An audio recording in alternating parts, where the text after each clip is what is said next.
एक गांव में हमीद नाम का एक बुजुर्ग आदमी रहता था। वह बहुत ही समझदार और प्यारे दिल वाला इंसान था।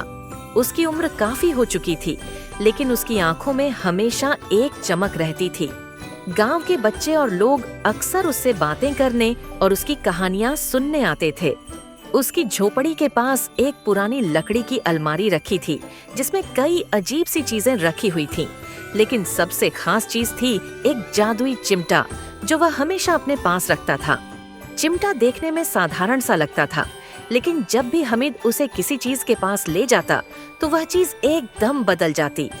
एक दिन गांव में एक बुरी दहशत फैल गई।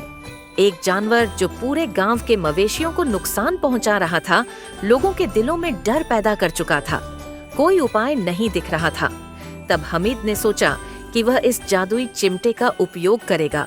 वह चिमटे को हाथ में लेकर जंगल में चला गया, जहां वह जानवर दिखाई दिया। वह डर के बजाय साहस के साथ उसके पास पहुंचा और चिमटे को जानवर के पास रखा। तुरंत चिमटा चमकने लगा और जानवर शांत हो गया, जैसे वह किसी गहरे जादू के प्रभाव में आ गया हो। वह जानवर किसी भी नुकसान को न करते हुए वापस जंगल की ओर लौट गया।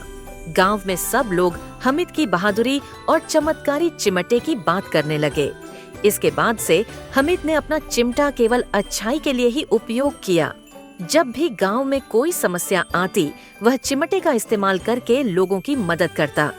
समय बीतने के साथ हामिद का नाम गांव में एक महान और समझदार व्यक्ति के रूप में गूंजता रहा। उसका चिमटा अब केवल एक साधारण वस्तु नहीं रहा, बल्कि गांव वासियों के लिए एक प्रतीक बन गया था, जो यह सिखाता था कि अच्छाई की ताकत हमेशा सबसे बड़ी होती है।